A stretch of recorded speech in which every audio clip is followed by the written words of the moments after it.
Welcome back 10 CBSE students.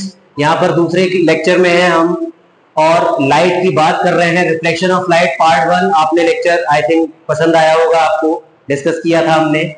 आगे के topics ये हैं, कुछ टॉपिक्स बचे हैं रिफ्लेक्शन ऑफ लाइट में, वो डिस्कस करेंगे। और आज कॉन्वेक्स मिरर के न्यूमेरिकल्स डिस्कस करेंगे हम, क्योंकि कॉनकेव मिरर के न्यूमेरिकल थोड़ा सा लेंथी पार्ट है, तो वो अलग से क्लास में करा जाएगा। ठीक, चलिए ये दिख रहे हैं आपको टॉपिक्स, बिना टाइम वेस्ट किए स्टार्ट करते हैं। पहला साइन कन्वेंशन। साइन कन्वेंशन को समझिए पहले ध्यान से कि न्यूमेरिकल में जब आप सॉल्व करेंगे तो आप कैसे कॉनकेव और कॉन्वेक्स मिरर का साइन लेंगे। देखिए समझिएगा बात को। ये होता है कॉनकेव मिरर जो बाहर से पॉलिश हो, ठीक है बात। ये प्रिंसिपल एक्सिस होती है हमारी। अब बात आती है साइन कन्वेंशन का मतलब तीन चीजों का साइन क्या होगा। साइन u का क्या होगा, साइन f का क्या होगा और साइन v का क्या होगा। u है object distance, v is image distance और f इज फोकल लेंथ। ठीक, ये है तीन चीजें। यही चीज बात करेंगे हम कॉन्वेक्स में भी। कॉन्वेक्स होता है कुछ इस तरह का, इनसाइड सिल्वर्ड सरफेस रहता है उसका। तो अब इसमें भी हमको यही तीन चीजों की बात करनी है, u क्या होगा, f क्या होगा और v क्या होगा। चलिए समझिए इसको ध्यान से। कॉनकेव मिरर का फोकस हमेशा LHS में लाई करता है, लेफ्ट साइड में। तो इसका लेफ्ट साइड में मिरर का फोकस लाई कर रहा है, तो इसका मतलब फोकल लेंथ नेगेटिव हो गई। ध्यान एक चीज दे लीजिए हमेशा, कोई भी चीज अगर लेफ्ट में है तो वो नेगेटिव है, राइट में है तो पॉजिटिव है। प्रिंसिपल एक्सिस के ऊपर है तो पॉजिटिव है, प्रिंसिपल एक्सिस के नीचे है तो नेगेटिव है।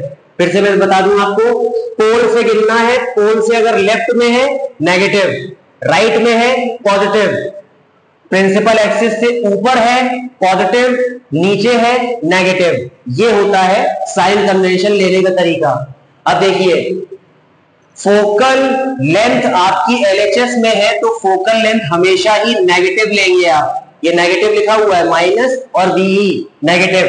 ठीक, ऑब्जेक्ट आप हमेशा रखते हैं मिरर के सामने, कहीं भी रखते चाहें, ऑब्जेक्ट को आप हमेशा मिरर के सामने रखते हैं। तो U हो गई ऑब्जेक्ट डिस्टेंस। तो चूंकि हमेशा in front of the mirror होने वाला है आपका ऑब्जेक्ट, तो U भी होगा नेगेटिव। ठीक है बात, U फिक्स हो गया, नेगेटिव रहेगा हमेशा। V हमेशा नेगेटिव रहेगा कॉनकेव मिरर के लिए। अब बात V की आती है। फर्स्ट 5 केसेस में जो हमारी इमेज बनती है वो लेफ्ट साइड में बनती है, नीचे। तो अगर लेफ्ट में बन रही है मतलब नेगेटिव, तो नेगेटिव होगा रियल एंड इन्वर्टेड के लिए। फर्स्ट 5 केसेस में कॉनकेव मिरर कैसी इमेज बनाता है, रियल एंड इन्वर्टेड, तो उसके लिए V हमेशा नेगेटिव होगा। और at the same time V positive होगा वर्चुअल एंड इरेक्ट के लिए। अगर वर्चुअल एंड डायरेक्ट की बात की जाए तो भी आपका पॉजिटिव लेते हैं, क्योंकि उसमें कहां बनती है इमेज, राइट साइड में। तो ये V का अलग अलग सीन आपको ध्यान रखना पड़ेगा। U और F तो आसान है, V negative for real inverted, positive for virtual direct. अब बात कॉन्वेक्स की करते हैं, ये तो बड़ा आसान है। इसका फोकस लाई करता है राइट साइड में, तो फोकल लेंथ हो गई पॉजिटिव, तो फोकल लेंथ पॉजिटिव। ऑब्जेक्ट आप हमेशा ही इन फ्रंट रखते हैं यहीं सामने, तो U हमेशा ही नेगेटिव है, तो U हो गया माइनस, क्योंकि लेफ्ट साइड में लाई कर रहा है। फोकल लेंथ राइट साइड में लाई कर रही है, तो वो हो गई प्लस। ये है पोल बीचों बीच। और इसमें इमेज हमेशा कैसी बनती है, एक ही केस पढ़ा है आपने कॉन्वेक्स मिरर में, इमेज हमेशा कहां बनती है, राइट साइड में। कुछ ऐसी छोटी सी इमेज बन जाती है, तो V भी हमेशा राइट साइड में है, तो V will always be positive, और वो होता है वर्चुअल एंड इरेक्ट के लिए। और आपको पता है कॉन्वेक्स मिरर सिर्फ वर्चुअल इरेक्ट इमेज ही बनाता है, तो इसमें V का कोई अलग अलग वाला झाम नहीं है। V पॉजिटिव ही आएगा हमेशा और वर्चुअल इरेक्ट इमेज ही बनेगी। ये आपको ध्यान से करना होता है। इसीलिए मैंने आपसे कहा कि आज हम कॉन्वेक्स मिरर के न्यूमेरिकल डिस्कस करेंगे, क्योंकि वो थोड़े आसान होते हैं।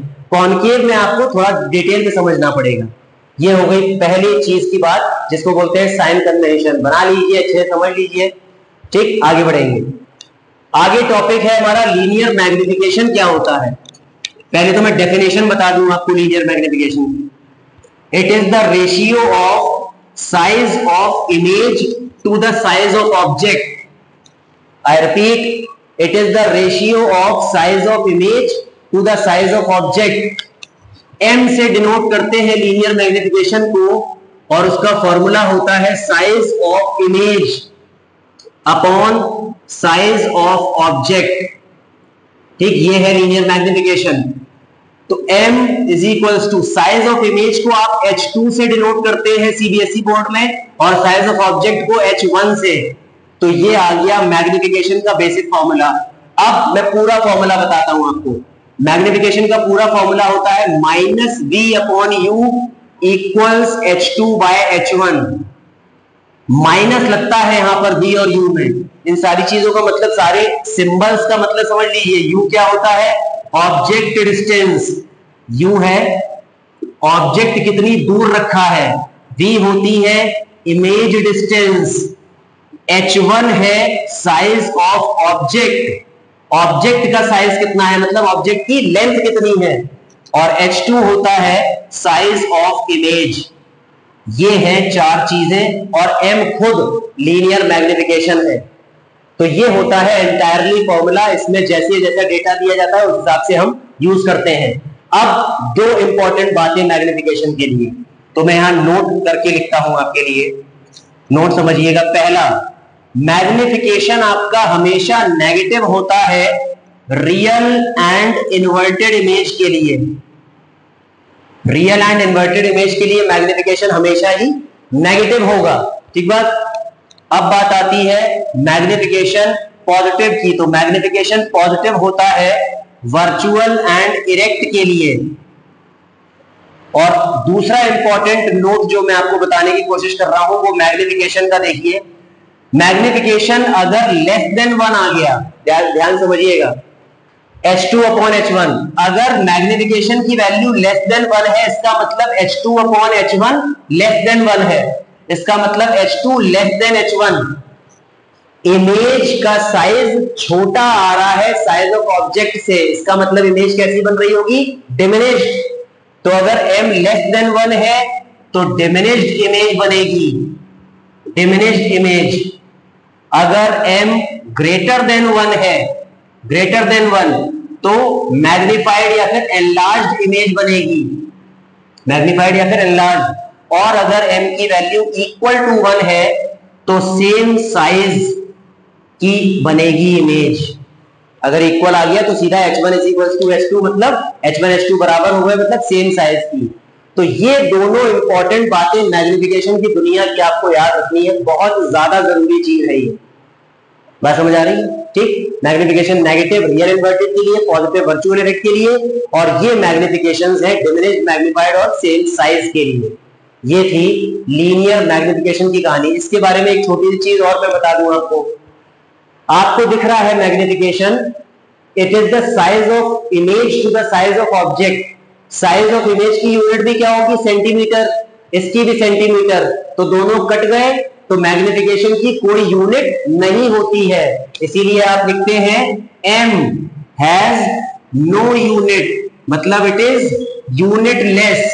ये एक इंपॉर्टेंट बात 1 नंबर की कभी कभी छोटी सी पूछी जा सकती है. तो मैग्निफिकेशन की कोई यूनिट नहीं होती है, सेंटीमीटर मीटर कुछ भी नहीं. चलिए, ये थी लीनियर मैग्निफिकेशन की बात. तीसरी बात करेंगे अब हम. तीसरी बात है मिरर फॉर्मूला क्या होता है. अब ऑफ कोर्स आपको न्यूमेरिकल्स करने हैं. मिरर फॉर्मूला एक रिलेशन है तीन चीजों के बीच में: फोकल लेंथ, ऑब्जेक्ट डिस्टेंस और इमेज डिस्टेंस. तो मैं आपको यहां पर मिरर फॉर्मूला लिख करके बता देता हूं. उसी के बेसिस पर हम करते हैं न्यूमेरिकल्स अपने. मिरर फॉर्मूला होता है सीधा सीधा 1/f equals 1/u plus 1/v. ये है सीधा सीधा मिरर फॉर्मूला. तीनों सिंबल्स में दोबारा से नहीं लिखूंगा क्योंकि आप अच्छे से वाकिफ है तीनों सिंबल्स से. f है फोकल लेंथ, u है ऑब्जेक्ट डिस्टेंस और v है इमेज डिस्टेंस. तो इनमें कोई भी दो चीजें आपको दी जाती हैं और तीसरी निकालने के लिए you will use this mirror formula. तो ये सीधा सीधा मिरर फॉर्मूला होता है. अब बात आती है इंपॉर्टेंट यूजेस की. यूजेस आपको हर हाल में बोर्ड एग्जामिनेशन में पूछे जाएंगे. हर साल पूछे गए हैं, इस साल भी पूछे जाएंगे. तो यूजेस समझ लीजिए. पहले मैं आपको बता रहा हूं कॉनकेव मिरर के यूजेस, या बुक से भी इजीली पढ़ सकते हैं, लेकिन फिर भी जो इंपॉर्टेंट यूजेस है मैं आपको समझा भी दूं साथ में। कॉनकेव मिरर का जो मेनली पहला यूज जो हम यूजुअली करते हैं, it is used as a shaving mirror. ध्यान से समझिएगा, मैं आपको पहले 3-4 लिख दूं, उसके बाद मैं समझाता हूं आपको कैसे हो रहा है। Shaving mirror used by dentist, dentist use करते हैं टू एग्जामिन द टीथ। दांत वांत में समस्या जब हो जाती है आपको, आप डॉक्टर को दिखाने जाएं तो उसके सर पे मिरर सा लगा रहता है, तो वो जो लाइट जब पड़ती है तो वो मिरर से वो देखता है जब, तो डेंटिस्ट दांत को थोड़ा सा मैग्निफाइड फॉर्म में देखना चाह रहा है। और ये कैसे हो रहा है वो मैं अभी जस्ट बताता हूं आपको। It is at the same time used by ENT doctors. ENT doctors कौन से होते हैं? नाक कान गला, कान में कुछ हो गया, नाक में कुछ हो गया, थ्रोट में कुछ हो गया, तो ये ईएनटी डॉक्टर्स भी ऑर्गन को मैग्निफाइड फॉर्म में अगर देखना चाह रहे हैं तो दे यूज कॉनकेव मिरर। ठीक, इसके अलावा ये यूज होता है in headlights, in headlights of automobiles. Automobile जो हमारी गाड़ियां हैं, कार वार जो है, उसके हेडलाइट्स में यूज किया जाता है कॉनकेव मिरर। अब समझिए इंपॉर्टेंट बात, जो 6th केस था कॉनकेव मिरर का, 6th केस मैं आपको रफली यहां पर बना के बता दूं जल्दी से। ये रहा था ऑब्जेक्ट हमारा, ये ऐसा कुछ हुआ करता था, और इमेज हमारी कैसी बनती थी? वर्चुअल बनती थी। यहां ऐसी बड़ी इमेज बनती थी। आप जब शेविंग करते हैं तो आप ये चाहते हैं कि माइनर सा बाल भी आपको सही से दिखे, तो इसलिए कॉनकेव मिरर जब यूज करते हैं तो चेहरा थोड़ा सा मैग्निफाइड फॉर्म में दिखता है, तो जिससे आप बारीकी से शेविंग कर सकते हैं इजीली, क्योंकि आपको चीज अपना चेहरा थोड़ा मैग्निफाइड मतलब एनलार्ज फॉर्म में दिख रहा है। इसी तरह डेंटिस्ट या ईएनटी कोई भी ऑर्गन, टीथ को करना हो, ईयर को करना हो, तो उसको थोड़ा सा मैग्निफाइड फॉर्म में देखना चाहते हैं, इसलिए दे यूज कॉनकेव मिरर।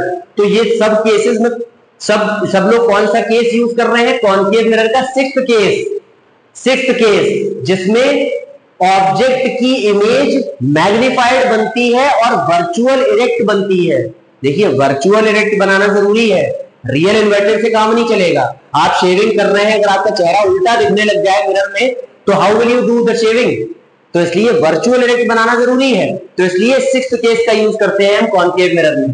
ठीक बात। हेडलाइट्स ऑफ ऑटोमोबाइल्स का काम यह है कि ऐसा हमने मिरर लगाते हैं जब हम, तो अपने बल्ब को रखते हैं हम फोकस पे, फोकस पे रखते हैं हेडलाइट में जो बल्ब लगा होता है, और जब फोकस से ये इस तरह से रेज जाती हैं, कुछ इस तरह से, तो आपको पता है जब फोकस के थ्रू पास होती हुई रेज जाती हैं, they become parallel to each other. तो ये सबकी रेज, सारी की सारी रेज पैरेलल हो जाती है, तो एक पैरेलल बीम जनरेट होती है हेडलाइट से, और वो पैरेलल बीम ताकि दूर तक हमको दिखाई पड़े रोड पे, तो वो पैरेलल बीम भेजने के लिए आप कॉनकेव मिरर का यूज करते हैं। कंडीशन ये है कि आपको वो जो बल्ब है वो कहां रखना है? फोकस पे रखना है। फोकस पे बल्ब रखेंगे तो ये पैरेलल बीम निकल करके आएगी, और पैरेलल बीम आपको इजीली दूर तक का देखने के लिए हेल्प करती है। ये रहा कॉनकेव मिरर। अब बात मैं कर रहा हूं कॉन्वेक्स मिरर की। कॉन्वेक्स को ध्यान से समझ लीजिए। कॉन्वेक्स का सबसे मेन जो पेपर में पूछे जाने वाला यूज है, it is used as the rear view mirror. Rear view mirror in automobiles, आपकी स्कूटी में, आपकी बाइक में, आपके कार में, ये जो रियर व्यू, पीछे का देखने वाला जो मिरर लगा होता है, ये होता है बेसिकली रियर व्यू मिरर। ये कॉन्वेक्स होता है। क्यों? क्योंकि कॉन्वेक्स का क्या काम है? कॉन्वेक्स का काम है कि ऑब्जेक्ट अगर बड़ा हो तो इमेज छोटी दिखाना, वर्चुअल इरेक्ट ही लेकिन छोटी। अब आप सोचिए, पीछे जो ट्रक आ रहा होता है, ट्रक का साइज कितना बड़ा होता है, लेकिन पूरा का पूरा ट्रक आपको उतने से मिरर में पूरा दिख रहा होता है। क्यों? क्योंकि इतने बड़े ट्रक की डिमिनिश्ड इमेज बन रही है आपके मिरर में। अगर नहीं ऐसा होगा, अगर एक्चुअल उतने ही साइज की मिरर में इमेज बने, तो आप इतने बड़े ट्रक की पूरी इमेज तो बन नहीं पाएगी मिरर में, तो आपको आइडेंटिफाई करने में प्रॉब्लम होगी कि पीछे कौन सा व्हीकल चल रहा है और कितनी दूरी पर चल रहा है। इसलिए यहां पर हमको क्या केस यूज करना है कि हमारी इमेज वर्चुअल बने, इरेक्ट बने और डिमिनिश्ड बने। तो डिमिनिश्ड के लिए कॉन्वेक्स मिरर यूज करते हैं रियर व्यू मिरर में, क्योंकि it provides the large view of field. बहुत ज्यादा पोर्शन आप कवर करके देख सकते हैं उतने ही छोटे में, पीछे की कार, स्कूटी, ट्रक वगैरह आपको सब दिखाई दे रहा होता है। ठीक है, ये है रियर व्यू मिरर की कहानी। इसके अलावा इसको थेफ्ट वगैरह के लिए भी यूज करते हैं इन शॉप्स या शोरूम्स, थेफ्ट वगैरह के लिए, ठीक, ताकि बारीक कोने जिसमें नॉर्मली विजन नहीं जा रहा है, बारीक कोने को देखने के लिए कॉन्वेक्स मिरर को यूज करते हैं। ये थोड़ा सेकेंडरी यूज है, लेकिन मेन जो यूज है वो है रियर व्यू मिरर। ये हो गई यूजेस की कहानी। ठीक, आई थिंक समझ में आ रहा होगा सब कुछ। अब हम बात करेंगे अपने लास्ट और फाइनल टॉपिक की आज के, न्यूमेरिकल से स्टार्ट कर रहे हैं। अब यहां से हम ध्यान से फिर से सुन लीजिए, लिखा हुआ है clearly numericals on convex mirror. Convex mirror के चूंकि न्यूमेरिकल्स आसान है, इसलिए हम 2-3 न्यूमेरिकल्स यहीं पर प्रैक्टिस करके उसको खत्म कर लेंगे, और कॉनकेव की क्लास अलग से करनी पड़ेगी, क्योंकि कॉनकेव एक लेंथी टॉपिक है। चलिए यहां से करते हैं न्यूमेरिकल्स हम शुरू। क्वेश्चंस आपको आपकी स्क्रीन पे दिखते जाएंगे एक एक करके। पहला क्वेश्चन आपको आपकी स्क्रीन पे दिखेगा। अब चलिए क्वेश्चन पढ़ते हैं। An object 5 centimetre in length. देखिए मैं आपको बता दूं ध्यान से एक चीज, न्यूमेरिकल जिन लोगों को भी टफ लगते हैं उसका एक बहुत बड़ा कारण ये है कि आप पूरा का पूरा न्यूमेरिकल एक साथ पढ़ लेते हैं और आधी चीजें आपके सर के ऊपर से चली जाती हैं। ऐसा नहीं करना है बिल्कुल। न्यूमेरिकल जैसे ही पढ़ा करो तो जैसे ही जो भी गिवन डेटा आता जाया करे, पहले उसको नोट करते चले जाया करिए। गिवन डेटा जब आपकी आंखों के सामने होता है तब आपको फॉर्मूला रिकॉल करने में आसानी होती है कि कैसे पहुंचे अपने आंसर तक। ये होता है न्यूमेरिकल अप्रोच करने का सही तरीका। तो देखिए क्वेश्चन को, an object 5 centimetre in length. Object की लेंथ मतलब ऑब्जेक्ट का साइज, तो ऑब्जेक्ट का साइज 5 सेंटीमीटर है। किससे डिनोट करते हैं आप ऑब्जेक्ट का साइज? h1 से। h1 हो गया 5 centimetre. is placed at a distance of 20 centimetre in front of a convex mirror। 20 centimetre distance पे रखा है, तो ऑब्जेक्ट डिस्टेंस क्या होती है? u। u हो गई 20 सेंटीमीटर। अब मैं आपको एक चीज बता दूं, बहुत ध्यान समझ लीजिए। आपने साइन कन्वेंशन पढ़ा हुआ है कि u will always be negative, चाहे कॉन्वेक्स हो या कॉनकेव। इन फ्रंट का मतलब होता है LHS में रखा होना, तो माइनस लेंगे u को। ये क्वेश्चन नहीं कहेगा, आपको खुद से साइन कन्वेंशन सोचना है, क्वेश्चन सिर्फ वैल्यू देता है। ठीक, in front of a convex mirror of radius of curvature 30 centimetre. Radius of curvature 30 centimetre है। मैंने तुमको एक फॉर्मूला एक आप लोगों को पढ़ाया था, F is equals to R/2। तो R/2 मतलब 15 सेंटीमीटर आ गई फोकल लेंथ। ध्यान दे लीजिए यहाँ पर कॉन्वेक्स मिरर की फोकल लेंथ क्या होती है? पॉजिटिव, क्योंकि उसका फोकस राइट में लाई करता है, तो ये एज इट इज रखेंगे पॉजिटिव, नेगेटिव नहीं लेना है इसको। ठीक, अब क्वेश्चन क्या कह रहा है? Find the position of the image, it's nature and size. Position बताने का मतलब b बताना है, साइज बताने का मतलब h2 बताना है, और नेचर बताना है। ठीक, चलिए ये है गिवन डेटा। अब शुरू करते हैं क्वेश्चन। u पता है, f पता है, तो पहले तो मिरर फॉर्मूला लगा लीजिए और b निकाल लीजिए। तो लिखेंगे इस तरह से, बाय मिरर फॉर्मूला। ध्यान से समझिए, by mirror formula 1/f equals 1/u plus 1/v। तो 1/f, f मतलब 15, u की वैल्यू -20 है, और v की वैल्यू आपको निकालनी है, इसको उधर भेजेंगे। 1/v equals 1/15 plus 1/20। तो 1/v इक्वल्स एलसीएम कितना है यहाँ पर? एलसीएम आ गया 60। ठीक है बात? तो ये 15 4 जा और 20 3 जा। तो v की वैल्यू मैं यहां लिखता हूं अलग से, v की वैल्यू आ रही है 60/7। 60/7 सेंटीमीटर, ये रही v की वैल्यू। इसको अगर आप वैसे करना चाहें तो 8 पॉइंट समथिंग आ जाएगा ये। ठीक है, 8.5 समथिंग आ जाएगा। तो ये है v की वैल्यू। ये तो हो गई पोजीशन। ठीक बात? अब इसके बेसिस पर हम बता सकते हैं अपना नेचर।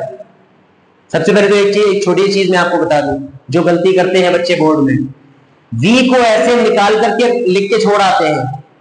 लाइट की दुनिया में आपको हमेशा स्टेटमेंट जरूर लिखना पड़ेगा नीचे। अब इसके नीचे स्टेटमेंट लिखना पड़ेगा, therefore the image is formed at a distance of 60 by 7 centimetre. ये V प्लस आने का मतलब उधर RHS में बनना है इमेज, और RHS में इमेज बनती है तो वो क्या होता है, बिहाइंड द मिरर। हमेशा ध्यान रखिए, LHS में कोई चीज है तो in front of the mirror, और अगर RHS में है तो बिहाइंड द मिरर। तो eight a distance of 60 by 7 centimetre behind the mirror, ये स्टेटमेंट आपको जरूर लिख करके आना पड़ेगा हर हाल में। अब बात मैं करता हूं यहां पर नेचर की। नेचर समझिए ध्यान से, क्योंकि राइट साइड में बन रही, आपको तो पता ही है कॉन्वेक्स मिरर में कुछ सोचना ही है, कॉन्वेक्स मिरर एक ही तरह की इमेज बनाती है, वर्चुअल इरेक्ट, तो सीधा नेचर वर्चुअल एंड इरेक्ट लिख दो। सोचना हमको होता है कॉन्केव के केस में, तो वो हम जब उसमें डिस्कस करेंगे तब मैं बताऊंगा आपको। ये हुई नेचर की बात। आप पोजीशन निकाल चुके हैं, आप नेचर निकाल चुके हैं, अब आपको क्या निकालना है, साइज ऑफ इमेज। तो उसके लिए आप मैग्निफिकेशन का फॉर्मूला लगाएं। क्या होता है, -v/u equals h2 by h1। इन चारों चीजों को सॉल्व करेंगे एक साथ, ठीक। चलिए, माइनस v की वैल्यू कितनी है, 60 by 7, पूरी रखिए 60 by 7, अपॉन u की वैल्यू कितनी थी, -20, साइन के साथ रखनी है सारी वैल्यूज। h2 आपको निकालना है और h1 है 5 सेंटीमीटर, ठीक है बात। यहां ये माइनस माइनस खत्म, 20 से कैंसिल करोगे तो 3 टाइम्स आएगा, तो ये आ रहा है 3/7 इक्वल्स h2/5, ठीक। h2 की वैल्यू कितनी आ रही है वो इंपॉर्टेंट, ये मल्टीप्लाई करा दे तो 15/7 सेंटीमीटर, और इसको अगर वैसे आप लिखना चाहें तो आप 2.1 समथिंग 2.14 सेंटीमीटर लिख सकते हैं। H2 का पॉजिटिव आना सजेस्ट कि प्रिंसिपल एक्सिस से ऊपर बन रही है इमेज।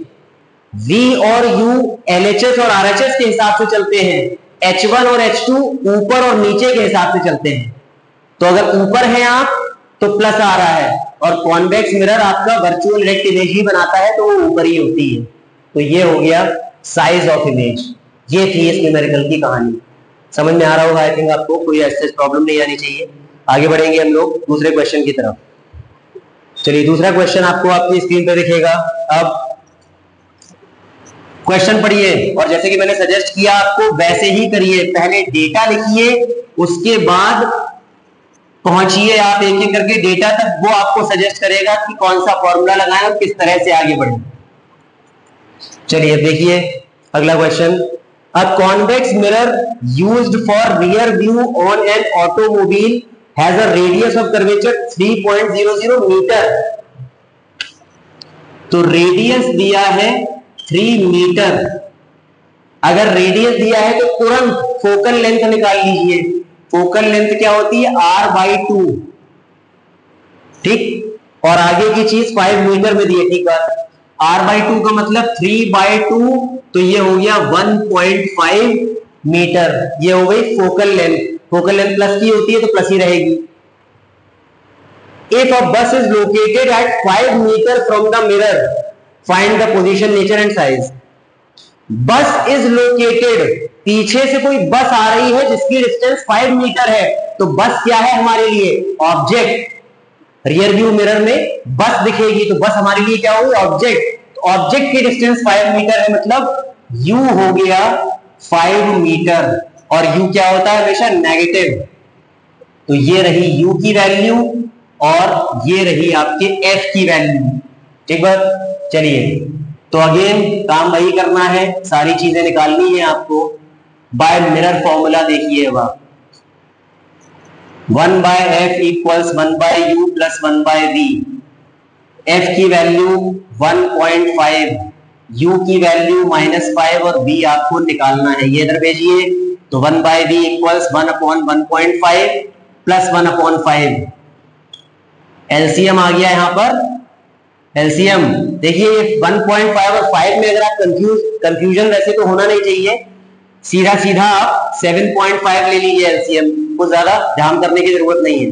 तो 1.55 होता है ये, और दिस इज 1.5। ठीक है, समझ में आ रहा होगा। तो b की वैल्यू आई 7.5 अपॉन, बाद में रेसिप्रोकल करना ना भूलें, अपॉन 6.5। पॉइंट पॉइंट खत्म हो गए, 5 से काटो तो 5 13 और 5 15, तो v आ रहा है 15/13। इसको अगर आप डेसिमल्स में करें तो ये आ रहा है 1.1 और 13 5 1.15 मीटर। ये रही पोजीशन। आई रिपीट, आपको पोजीशन आने के बाद क्या करना है, स्टेटमेंट लिखना है। Therefore image is formed, statement ना भूलिएगा, बोर्ड में नंबर कटते हैं इसके। Is formed at a distance of 1.15 metre behind the mirror. Behind the mirror ना भूलना इसमें, ठीक बात। अब बात ये आती है कि नेचर और साइज भी बताना है। नेचर आपको पता है, कॉन्वेक्स मिरर में कुछ सोचना ही नहीं है, सीधा virtual and erect. Convex mirror एक ही तरह का बनाता ही है। और अब बात आती है किसकी, साइज की। तो देखिए H1 नहीं पता इसमें, आप सीधा लगाइए मैग्निफिकेशन, -v/u इक्वल्स H2/H1। समझा दे रहा हूं मैं, जब H1 नहीं भी दिया हो तब भी। चारों को लीजिए, सॉल्व करिए। v की वैल्यू कितनी आई, इतनी। इसको ऐसे ना रखिए, 15/13 रख करके काम करेंगे हम।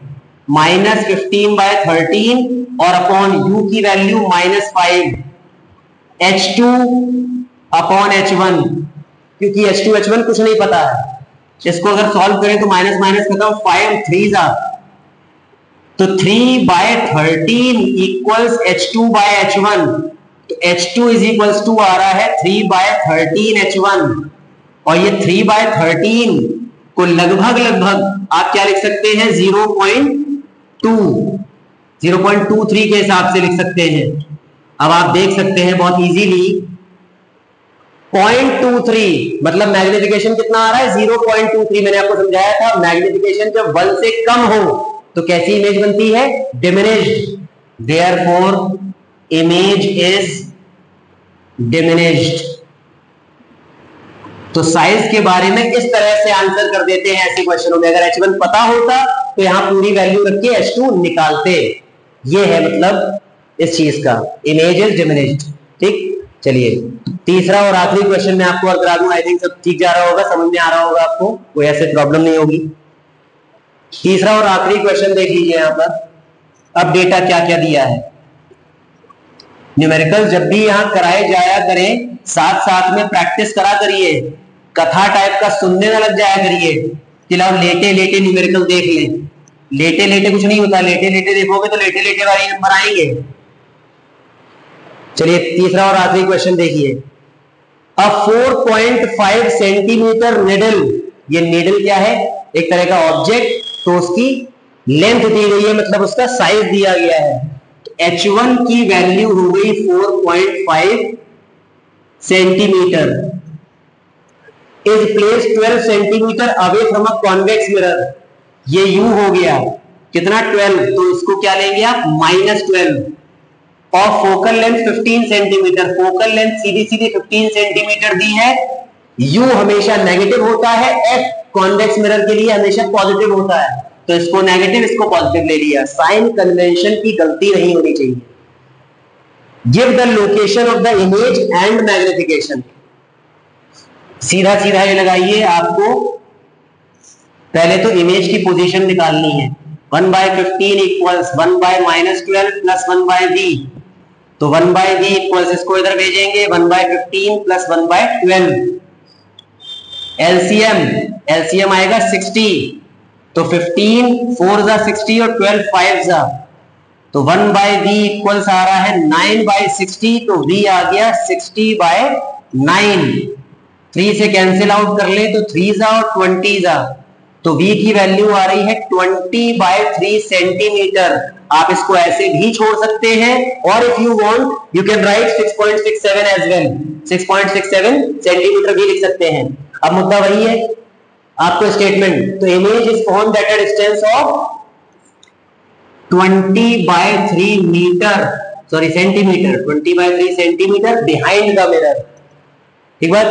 Nature again virtual and direct, nature में तो कुछ सोचना ही नहीं है। और मैग्निफिकेशन और पूछा है यहां पर, तो मैग्निफिकेशन मतलब -v/u, तो m is equals to minus v की वैल्यू 20/3 और u की वैल्यू है माइनस का 12, माइनस माइनस कैंसिल कर लीजिए, m आ रहा है 20/12, 3 जा 36, इसको कैंसिल आउट कर लीजिए, 4 5 जा और 4 9 जा, तो मैग्निफिकेशन आ रहा है 5/9, मतलब देख सकते हैं आप 1 से छोटा आ रहा है मैग्निफिकेशन। और कुछ पूछा है? अब देखिए आगे और क्वेश्चन है। क्वेश्चन कह रहा है describe what happens as the needle is moved farther from the mirror.